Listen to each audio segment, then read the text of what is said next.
आज हम एक ऐसी कहानी में चलते हैं जिसने दुनिया को भूखमरी से बचाया। ये कहानी है कुछ वैज्ञानिकों और दूरदर्शी लोगों की, जिन्होंने मानवता के सामने खड़ी सबसे बड़ी चुनौतियों में से एक का सामना किया, एक बढ़ती आबादी के लिए घटता हुआ भोजन।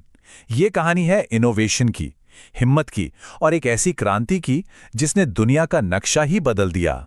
तो चलिए इसी बड़े सवाल से शुरू करते हैं। किसी अकाल को शुरू होने से पहले ही कैसे रोका जा सकता है?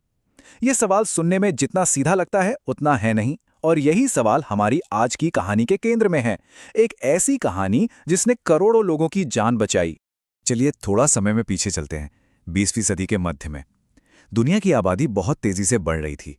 इसकी एक वजह मेडिकल साइंस में हुई तरक्की थी, लेकिन खाना उगाने की रफ्तार उतनी तेज नहीं थी। एक्सपर्ट्स तो यहां तक कह रहे थे कि दुनिया में बहुत बड़ा अकाल पड़ने वाला है। एक तुरंत और क्रांतिकारी समाधान की जरूरत थी, और वो समाधान खेतों से ही आना था।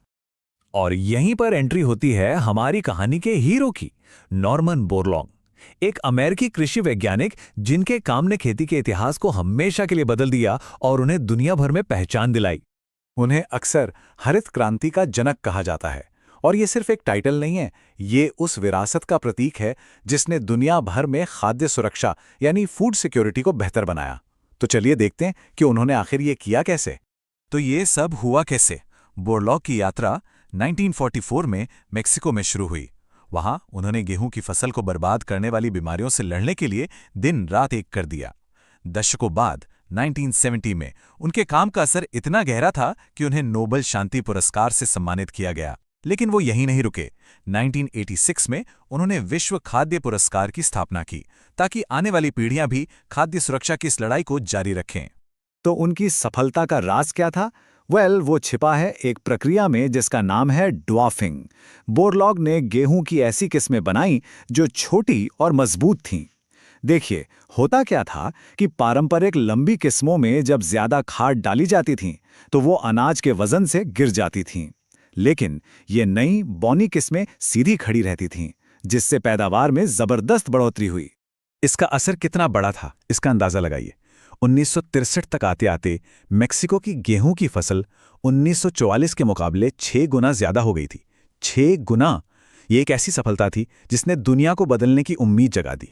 अब चलिए देखते हैं कि ये वैश्विक सफलता भारत में एक स्थानीय क्रांति कैसे बनी। बोरलॉग का काम सिर्फ एक देश तक ही सीमित नहीं रहा, इसने दुनिया भर के नेताओं और वैज्ञानिकों को प्रेरित किया। भारत में इस क्रांति की कमान संभाली एक और दूरदर्शी व्यक्ति, डॉक्टर MS स्वामीनाथन ने। उन्होंने बोरलॉग के काम की क्षमता को पहचाना और उन्हें भारत आने का न्योता दिया। इसके बाद लेरमा रोजो 64 और सोनोरा 64 जैसी ज्यादा उपज देने वाली किस्मों को भारत लाया गया, जिसने यहां की खेती का चेहरा ही बदल दिया। और ये रहे आंकड़े जो पूरी कहानी बयां करते हैं।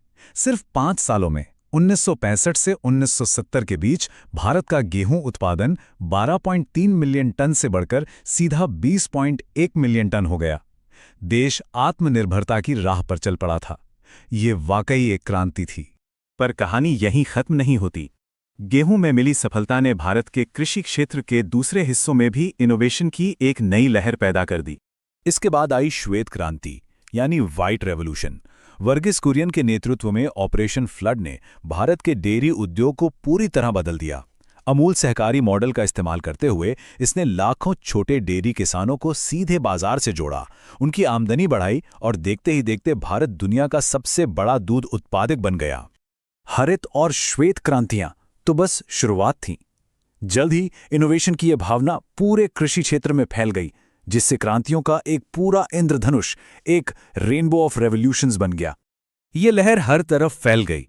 हरित क्रांति ने हमें अनाज दिया तो श्वेत क्रांति से दूध की नदियां बहने लगीं। फिर आई नीली क्रांति, जिसने मछली उत्पादन में क्रांति ला दी, और भूरी क्रांति, जिसने खाद्य प्रसंस्करण जैसे क्षेत्रों को बढ़ावा दिया। और ये सिलसिला रुका नहीं। पीली क्रांति ने तिलहन उत्पादन को बढ़ाया, तो गुलाबी क्रांति ने झींगा और प्याज पर ध्यान केंद्रित किया। सुनहरी क्रांति से फलों के बाग लहलहा उठे, और रजत क्रांति ने अंडा उत्पादन को एक नया मुकाम दिया।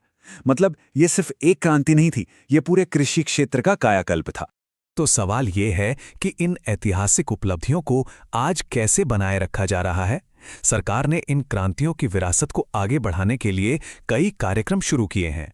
किसानों को सीधे समर्थन देने के लिए 1998 की किसान क्रेडिट कार्ड योजना कम ब्याज पर फसल के लिए लोन देती है और हाल ही में 2016 की प्रधानमंत्री फसल बीमा योजना कुदरती आफतों से होने वाले नुकसान से किसानों को वित्तीय सुरक्षा देती है। खेती के तरीकों में सुधार पर भी ध्यान दिया जा रहा है, जैसे राष्ट्रीय सूक्ष्म सिंचाई मिशन पानी के कुशल उपयोग को प्रोत्साहित करता है और मृदा स्वास्थ्य कार्ड योजना किसानों को उनकी मिट्टी की ज़रूरतों के बारे में वैज्ञानिक जानकारी देती है ताकि वो खाद का सही इस्तेमाल कर सकें। इन दशकों की कोशिशों का नतीजा क्या है? आज भारत दूध, आम और दालों जैसी कई चीज़ों का दुनिया का सबसे बड़ा उत्पादक है। गेहूं, चावल और सब्जियों में हम दूसरे स्थान पर हैं। ये उस असाधारण सफ़र का सबूत है जो बोरलॉग और स्वामीनाथन जैसे दूरदर्शी लोगों के एक विचार से शुरू हुआ था। तो हम इस चर्चा को इसी विचार के साथ समाप्त करते हैं। 20वीं सदी की क्रांतियों ने उस समय की दुनिया का पेट भरा, लेकिन आज नई चुनौतियों के साथ, जैसे कि जलवायु परिवर्तन और बढ़ती आबादी, ये सोचना जरूरी है 21वीं सदी का पेट भरने के लिए अब किस तरह के नए इनोवेशंस और क्रांतियों की जरूरत होगी।